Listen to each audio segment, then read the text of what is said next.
5 புழு வெளில வந்துருக்குது. அதுலேருந்து டோட்டலாக ஃபுட்லேருந்து வர வாய்ப்பு ஃபுட்லேருந்து வராமல் வேறு எதுலேருந்துங்க வரும்? இது வேறு எதுலேருந்து வரும் இது சொல்லுங்கள். நாங்கள் அப்படி தான் பிரித்து போட்டோம். கடைசியாக பிரித்து போட்டு பிரிச்சுலேருந்து அதுலேருந்து தான் 3 வந்துச்சு. ரெடி போங்க சார். உங்ககிட்ட வாங்கினது தான் இது சார். ஒரு நிமிஷம் இருங்க. கேஎஃப்சி உங்ககிட்ட தான் வாங்குறது. 60 டிகிரியில் ஆயில் இருக்கும் சார். அவ்வளோ ஃப்ரெஷ்ஷாக இப்போ புழு தான் செத்துறோன்னு சொல்கிறீங்களா?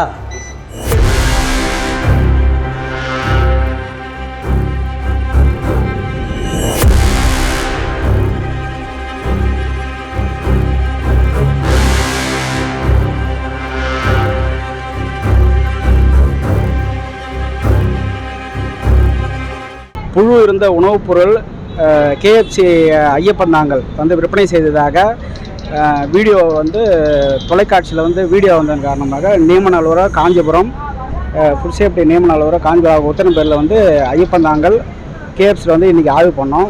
ஆய்வில் வந்து அந்த புழு சம்பந்தமாக வந்து நாங்கள் ஆய்வு பண்ணோம். அதில் வந்து தயார் செய்த உணவுப் பொருள் வந்து பார்த்தோம். அதை கட் பண்ணி பார்த்தோம். அதுக்கப்புறம் வந்து அவங்களோட ரா மெட்டீரியல் பார்த்தோம். அதுக்கப்புறம் அவங்களோட ஆயில் எப்படி யூஸ் பண்ணுறாங்கன்றத பார்த்தோம்.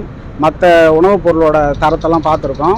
பார்த்து வேறு ஏதாவது புழு இருக்கிற மாதிரி அங்கே ஏதாவது சூழ்நிலை இருக்கான்னு பார்த்துருக்கோம். மற்றபடி அவங்களோட டெஸ்ட் ரிப்போர்ட்டு எல்லாமே செக் பண்ணியிருக்கோம். அவங்களுக்கு வந்து நோட்டீஸ் வந்து கொடுத்துருக்கோம். அந்த உணவுப் பொருளை வந்து புழு வந்து விற்பனை செஞ்சதா புகார் வந்த அடிப்படையில் அதுக்கு உண்டான சரியான விளக்கத்தை வந்து 5 நாளில் வந்து நீங்கள் சரி பண்ணிவிட்டு நியமன அலுவலருக்கு வந்து தகவல் தெரிவிக்க அவங்களுக்கு வந்து நாங்கள் அறிவுரை கொடுத்துருக்கோம். நோட்டீஸும் வழங்கியிருக்கோம். இப்போ அந்த புழு வீடியோவில் பார்த்தீங்கன்னா புழு இருக்கிற மாதிரி ஒரு வீடியோ வந்து அது மாதிரி வர்றதுக்கான வாய்ப்பு இருக்கா? அது வந்து 170 டிகிரி சென்டிகிரேட்டில் வந்து கொதிக்குது சார். ஆயில் வந்து கொதிக்குது. அதில் வந்து புழு இறந்துருக்கலாம். பட் அது உயிரோடு இருக்குதுன்னு சொல்கிறாங்க. ஸோ அதுக்கு உண்டான காரணத்தை நாங்கள் அவங்ககிட்ட கேட்டிருக்கோம். உயிரோடு உள்ள புழு அந்த அவ்வளோ டெம்பரேச்சரில் வந்து இருக்குதுன்னு சொல்லியிருக்காங்க.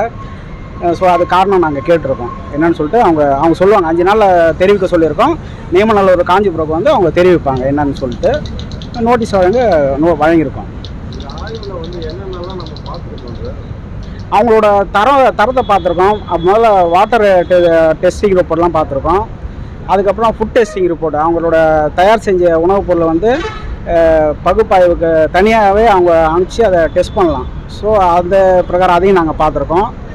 மற்றபடி அவங்களோட அந்த ஆயில் வந்து ரீயூஸுக்கு வந்து கொடுக்கணும். வெளியில் எங்கேயும் கொடுக்காத வந்து அந்த ரூகோவை வந்து அவங்க ஃபாலோ பண்ணியிருக்கலான்னு பார்த்துருக்கோம். ஸோ மற்ற மெடிக்கல் சர்டிஃபிகேட்டு அதர் அவங்களோட டெஸ்ட் ரிப்போர்ட்லாம் நாங்கள் செக் பண்ணியிருக்கோம். செக் பண்ணிவிட்டு அவங்க அது இல்லாததுக்கு வந்து நாங்கள் நோட்டீஸ் கொடுத்து அதுக்குண்டான காரணம் வந்து கேட்டிருக்கோம். செய்திகளை உடனுக்குடன் தெரிந்து கொள்ள உடனே சப்ஸ்கிரைப் பண்ணுங்க.